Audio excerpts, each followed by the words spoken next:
जगन्नाथ प्रभु की जय, श्री जगन्नाथ प्रभु की जय, श्री हरि नारायण की जय, श्री जगन्नाथ प्रभु की जय, श्री हरि नारायण।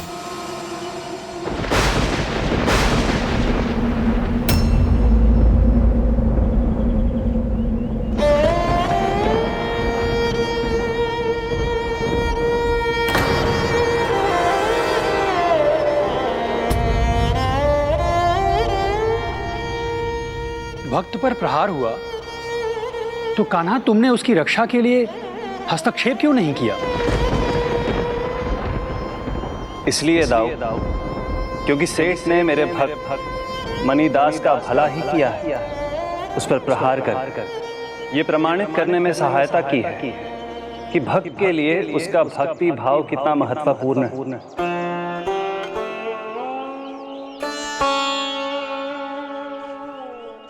ये क्या किया तुमने मेरे फूलों का?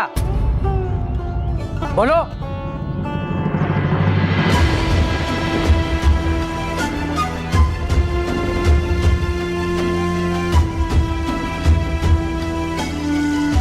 पिछले सप्ताह भी तुमने पौधे कुचल दिए थे।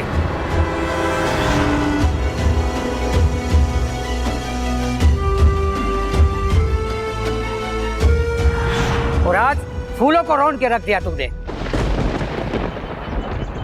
बोलो, अब अपनी पूजा में भगवान को फूल कैसे चढ़ाऊंगा मैं? क्षमा कीजिएगा सेठ जी, प्रभु की भक्ति ही ऐसी है, मैं उसी में रम गया था। मैं अभी और फूल एकत्र कर देता हूँ सेठ जी। बस, कुछ करने की आवश्यकता नहीं है। टोकरी छोड़ दो यहाँ और जाओ यहाँ से। सेठ जी, एक अवसर और दे दीजिए। आपका ये कार्य मेरे लिए बहुत महत्वपूर्ण है, आगे कोई भी भूल नहीं होगी। उचित है, अवसर तो तुम्हें मैं अवश्य दूंगा, लेकिन एक शर्त पर। ना तुम्हारी जीवा पर प्रभु का नाम रहेगा और ना ही प्रभु भक्ति के उन्माद में बहोगे तुम। बोलो, मंजूर है? प्रभु के भक्त को भक्ति से भला कौन बांध सकता है? अगर ये मेरे वश में होता तो मैं अवश्य करता, पर प्रभु के जयकारा करने से तो मैं स्वयं को नहीं रोक सकता।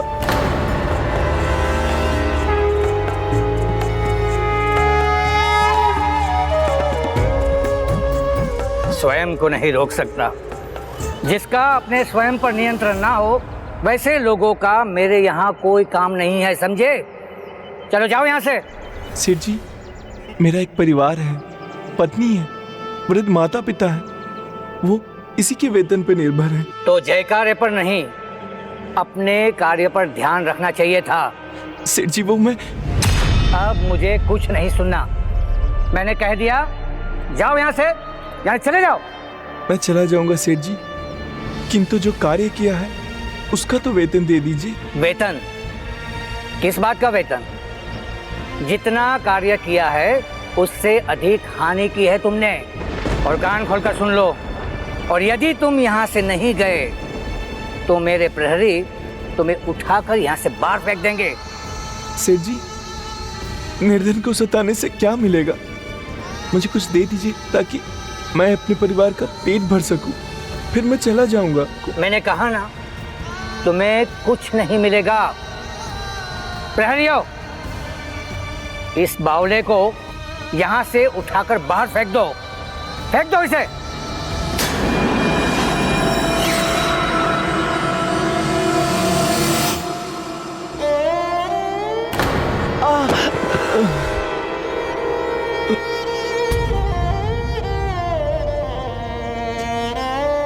हे प्रभु जगन्नाथ, जब मेरी पत्नी भूमि मेरी ओर देखेगी तो किस प्रकार मैं दृष्टि मिलाऊंगा उससे? क्या उत्तर दूंगा कि इस बार भी मुझे वेतन नहीं मिला?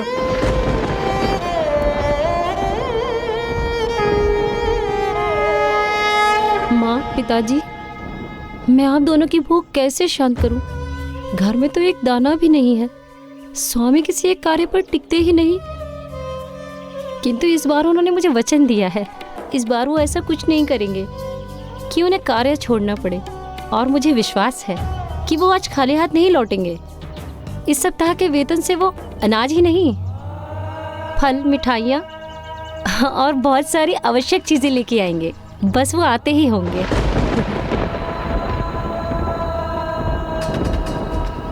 स्वामी,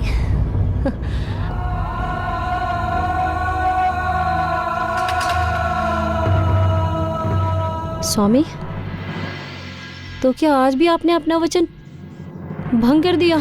नहीं भूमि, मैंने तो अपने सर्वस्व से झोंक दिया था अपने कार्य को। एक सप्ताह में मैंने पौधों की इतनी सेवा की कि वो फूलों से झूम उठे। पूरी टोकरी भर गई थी फूलों से। तो आप खाली हाथ क्यों आए हैं? मंदिर के घंटे की नाद सुनी तो प्रभु के नाम के धुन में मैं झूम उठा। और सभी की भांति सेठ जी भी जगन्नाथ प्रभु के भक्त होते हुए भी मेरे भक्ति भाव को ना समझ सके। और उन्होंने आपको काम से निकाल दिया, यही ना? तो अब अपने परिवार का, अपने वृद्ध माता पिता का पेट कैसे भरेंगे? कहाँ से लाएंगे भोजन उनके लिए?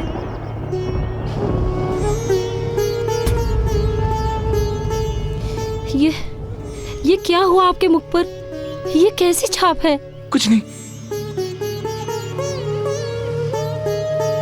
अपमान तो आपका पहले भी हुआ, किंतु आज उन्होंने आपके मुख पर प्रहार किया है।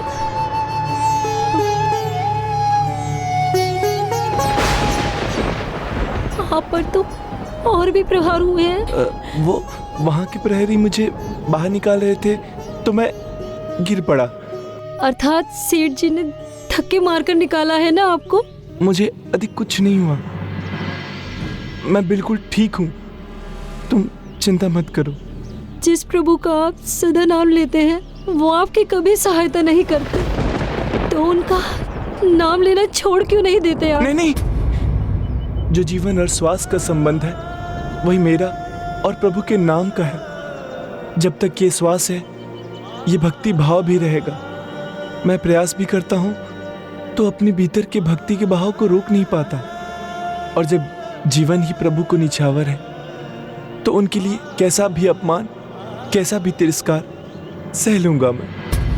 किंतु मैं नहीं सहूंगी, और आपके माता पिता वो तो आपसे कुछ कह भी नहीं सकते, अपनी भूख कैसे सहेंगे? इसलिए अपने परिवार के प्रति जो आपके दायित्व हैं उन्हें समझिए और उन्हें निभाइए। मैं तुम्हारी चिंता समझता हूँ, मैं सब ठीक कर दूंगा। और जहाँ तक प्रश्न है दूसरे कार्य का, तो वो भी ढूंढ ही लूंगा। भीषण दादा के बहुत मित्र हैं, मैं अभी जाता हूँ और वहाँ से कुछ अनाज भी ले आऊंगा और अपने दूसरे कार्य की व्यवस्था भी कर लूंगा। तुम चिंता मत करो।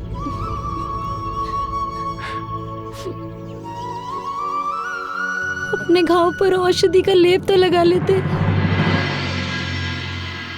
आप मेरे बड़े भ्राता समान हैं और प्रभु जगन्नाथ की कृपा से सभी स्थानों पर सब आपको जानते हैं। फिर सहायता के लिए आपके पास ना हो तो कहाँ जाऊं? जिनका नाम सदैव तुम्हारी जिह्वा पे रहता है उन्हीं के पास जाओ।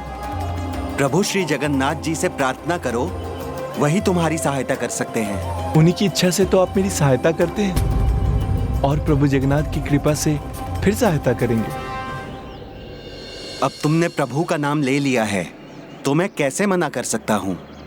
एक मंत्री जी से मैं परिचित हूँ, उनके घर मेरे ही दुकान से सामग्री जाती है, मैं उनसे बात करता हूँ।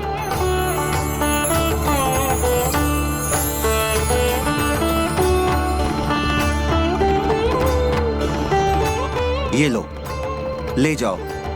महाराज के बागीचे में कार्य मिला तो सूद समेत वापस लूंगा। हाँ, मैं एक एक पाई चुका दूंगा। शीघ्रता करनी चाहिए मुझे। माता पिता और भूमि बहुत भूखे होंगे। भूमि सुनेगी तो बहुत प्रसन्न होगी। आज तो दोनों कार्य हो गए, अन्न भी प्राप्त हुआ और शीघ्र ही महाराज के बागीचे का माली भी बन जाऊंगा। प्रभु जगन्नाथ जी के नाम पे कुछ दे दो भैया।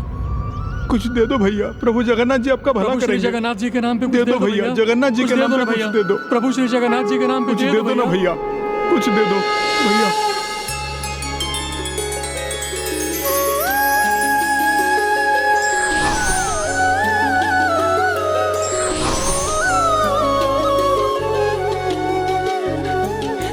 प्रभु श्री जगन्नाथ की जय। प्रभु श्री जगन्नाथ की जय। प्रभु श्री हरि नारायण की जय। प्रभु श्री जगन्नाथ की जय। प्रभु श्री जगन्नाथ की जय। प्रभु श्री जगन्नाथ की जय। प्रभु श्री जगन्नाथ की जय। प्रभु श्री जगन्नाथ की जय। प्रभु श्री जगन्नाथ की जय। प्रभु श्री जगन्नाथ की जय। प्रभु श्री जगन्नाथ की जय। प्रभु श्री जगन्नाथ की जय। भैया, प्रभु के नाम की बड़ी विचित्र धुन है इसकी। इसके जैसा धुनी बावला मैंने आज तक नहीं देखा। आने को दाना नहीं है और निर्धनों में अनाज बांट रहा है। प्रभु श्री जगन्नाथ की जय। लोग उसको लेकर क्या कह रहे हैं? इसका तो कोई प्रभाव ही नहीं है उस पर। क्योंकि उसे तो वो लोग दिखाई ही नहीं दे रहे हैं